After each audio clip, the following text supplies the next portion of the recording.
ഇന്ന് നമ്മളൊരു സമരം തുടങ്ങിയിട്ട് 100ാം ദിനത്തിലേക്ക് കടക്കുകയാണ്. മുനമ്പം ജനത അവരുടെ പിറന്ന മണ്ണിൽ ജീവിക്കാനുള്ള അവകാശത്തിന് വേണ്ടി പോരാടിക്കൊണ്ടിരിക്കുകയാണ്. ആ സമരം 100ാം ദിനത്തിലേക്ക് കടക്കുമ്പോൾ ആ റിപ്പോർട്ടിലേക്ക് നമ്മൾ പോകുന്നു. സർക്കാർ നിയോഗിച്ച ജുഡീഷ്യൽ കമ്മീഷൻ തങ്ങൾക്ക് അനുകൂല റിപ്പോർട്ട് സമർപ്പിക്കുമെന്ന പ്രതീക്ഷയാണ് ഇവർക്കുള്ളത്. 100ാം ദിവസത്തിന്റെ ഭാഗമായി രാപ്പകൽ സമരം പുരോഗമിക്കുകയാണ്. തൃണമൂൽ കോൺഗ്രസ് സംസ്ഥാന കൺവീനർ PV അൻവർ മുനമ്പം സമരപ്പന്തൽ സന്ദർശിച്ചു. പിറന്ന മണ്ണിൽ ജീവിക്കാനാണ് മുനമ്പം ജനത തെരുവിലിറങ്ങിയത്.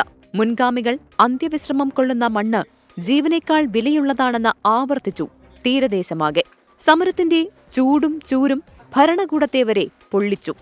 മുട്ടാപ്പൂക്ക് ന്യായങ്ങളുമായി മുനമ്പത്തേക്ക് എത്താനാവില്ല എന്ന് തിരിച്ചറിഞ്ഞതോടെ രാഷ്ട്രീയ പാർട്ടികളെല്ലാം മുനമ്പം ജനതയ്ക്കൊപ്പം നിന്നു.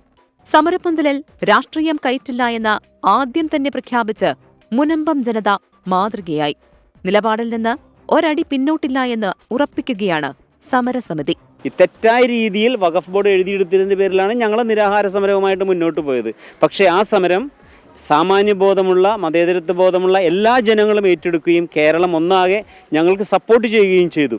സമരം ചൂടുപിടിച്ചതോടെ നിയമപോരാട്ടങ്ങളും ആരംഭിച്ചു. നിയമം നീതിക്ക് മുന്നിൽ വഴിമാറി. തീരദേശത്തെ സമരപരിഹാരത്തിനായി സർക്കാർ നിയോഗിച്ച ജുഡീഷ്യൽ കമ്മീഷൻ ഫെബ്രുവരിയിൽ റിപ്പോർട്ട് സമർപ്പിക്കും. ഭൂമി പണം കൊടുത്തു വാങ്ങിയ ജനതയെ ഇറക്കി വിടരുത് എന്ന് സമരപ്പന്തൽ സന്ദർശിച്ച് PV അൻവർ പറഞ്ഞു. എരുതിയിൽ എണ്ണയൊഴിക്കുന്ന സമീപനം സർക്കാർ അവസാനിപ്പിക്കണം.